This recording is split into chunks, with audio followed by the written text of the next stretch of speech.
Today, we are going to create our outline and our body paragraphs for our argumentative essay for A Midsummer's Night Dream.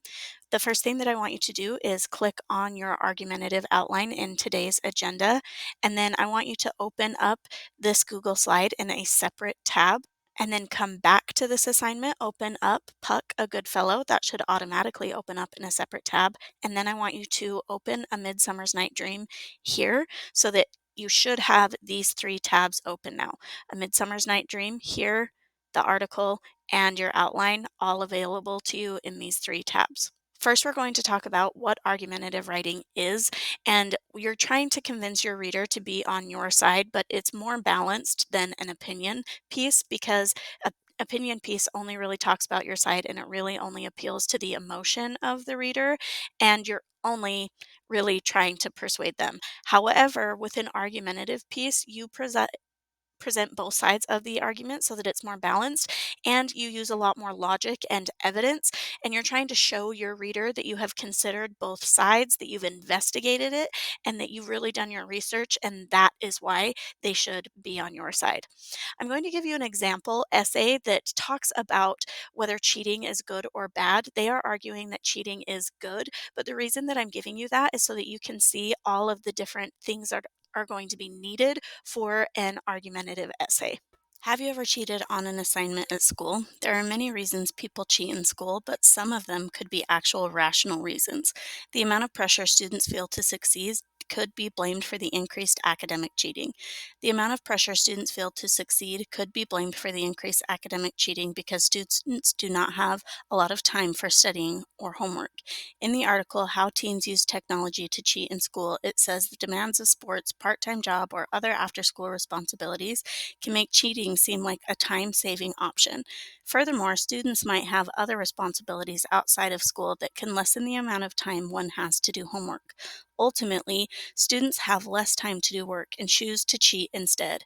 The article, Why Students Cheat and What to Do About It, says students who cheat can still see themselves as principled people by rationalizing cheating for reasons they see as legitimate. This means that students cheat because they believe that they are doing it for a good reason. Because these students do not have enough time due to the pressure they feel, leads them to take shortcuts. In the end, the amount of pressure students feel to succeed could be blamed for increased academic cheating because students do not have a lot of time for studying or homework. However, some people think that cheating cannot be rationalized by simply keeping up grades. The article, How Teens Use Technology to Cheat in School, opens by saying that if students cheat, they are not learning anything and wasting their time, meaning that even if the students have a lot of on their plate, they are still responsible for learning in school to become high-functioning adults. Cheating takes that away.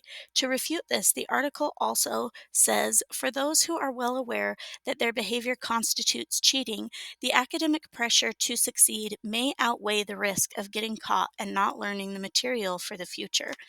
Furthermore, the pressure of succeeding is reasonably higher than the consequences of cheating. In the end, another reason for the amount of pressure students feel to succeed and keep high grades could be blamed for the increased academic cheating because high achieving students might find it more manageable to cheat in some parts to succeed. In the end, the amount of pressure students feel to succeed could be blamed for increased academic cheating.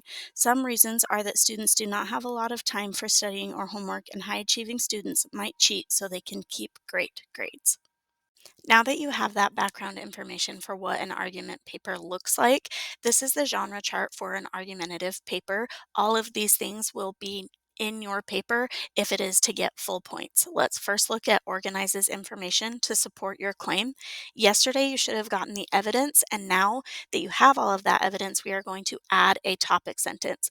In an argumentative paper, they are your reasons for your claim, and it lets your reader know what information they can expect to find in that paragraph, and it also links back to your thesis statement, which should be your claim in an argumentative paper. When you look at the rubric for an argumentative paper, it has at the very top, topic sentence. It identifies the main point for that paragraph, it relates to your thesis, and captivates the reader. This is what it is in the example. Their reason is students do not have a lot of time outside of school. Is that a strong evidence? Yes, because when are they supposed to do their homework if they legitimately have no time to do it?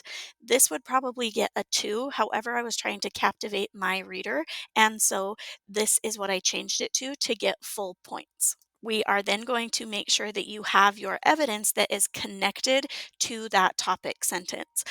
The supporting evidence are reason, facts, details, quotes that support your topic sentence and your claim. It provides credibility to your statements, and it is really just without it, how is your reader supposed to know whether or not your statements are true?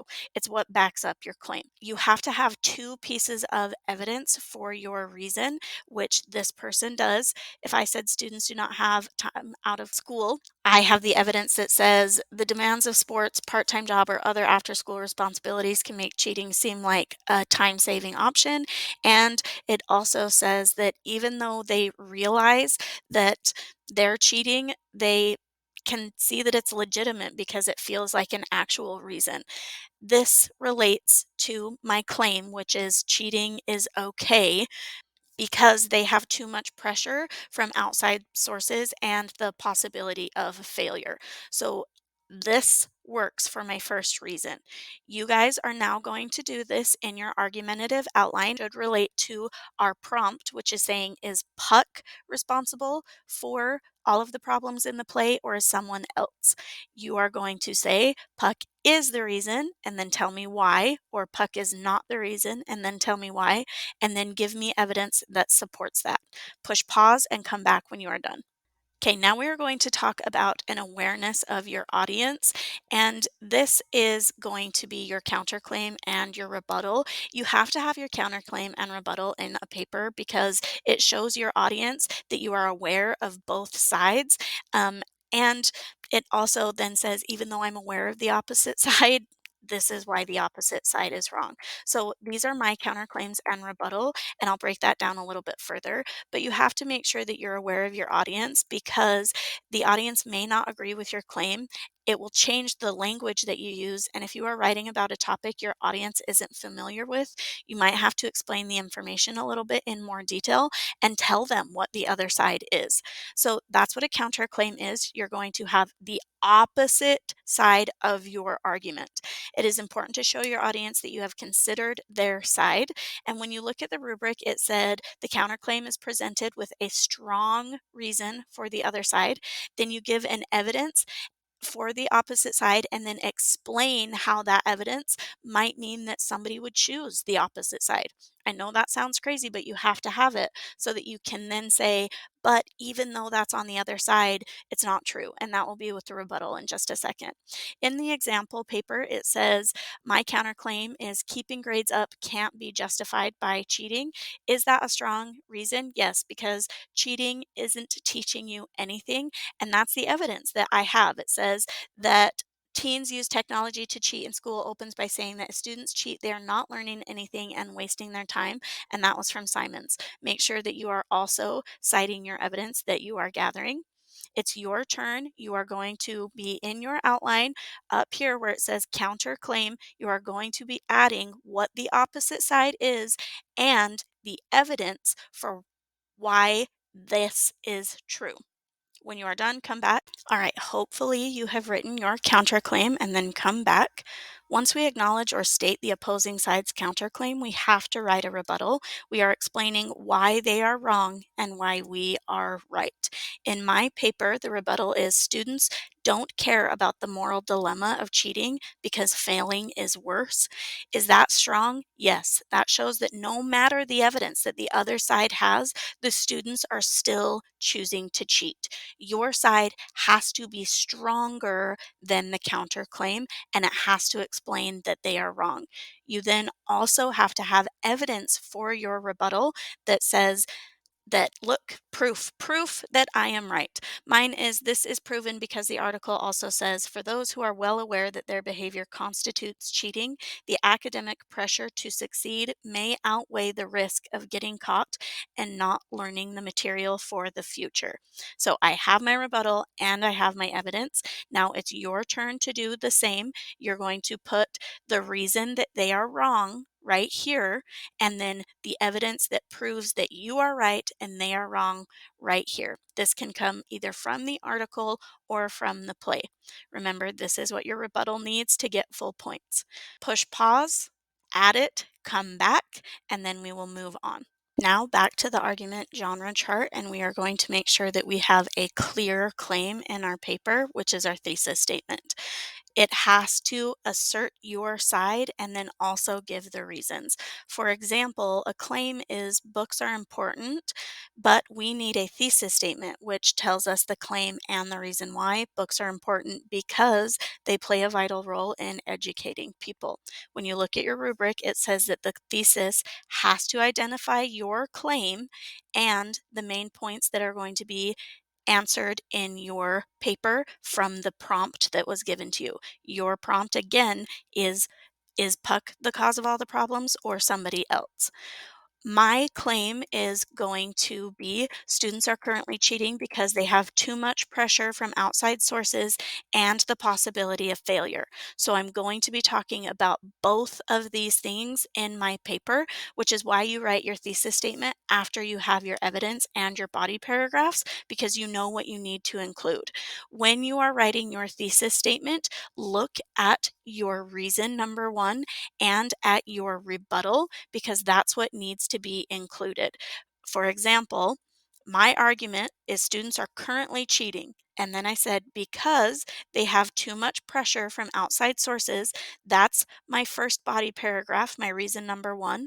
And the possibility of failure is my rebuttal. I have both of those in my thesis statement. You are going to do the same thing.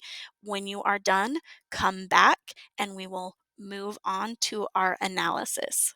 We have to go back to showing an awareness of our audience because you have to have an analysis after both pieces of your evidence that proves that you can explain why that evidence proves your thesis statement. This is what it should look like. When you are done, you'll have your topic sentence, that first piece of evidence. You will analyze this evidence. You'll have your second piece of evidence, and then your analysis of this evidence. Then you'll have a new paragraph, which is your counterclaim. You'll have the evidence that supports that counterclaim, and then you have to add in an analysis of why that counterclaim is believable, why people believe the other side. Then you'll have your rebuttal and then your evidence. So you're basically just going to be typing 2 to 3 sentences here, 1 to 2 sentences here, and 1 to 2 sentences here. This is going to be in your argumentative outline from your slide number one. This is what it should look like by the time that you are done. I'm going to show you how to copy and paste from your slide number one to slide number two, and then add your analysis after each piece of evidence.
Now that you saw how I did it and copied and pasted from my slide 1 to my slide 2, it is now your turn to make sure that your paper looks just like this, with your thesis at the top, with your reason number 1, evidence, analysis.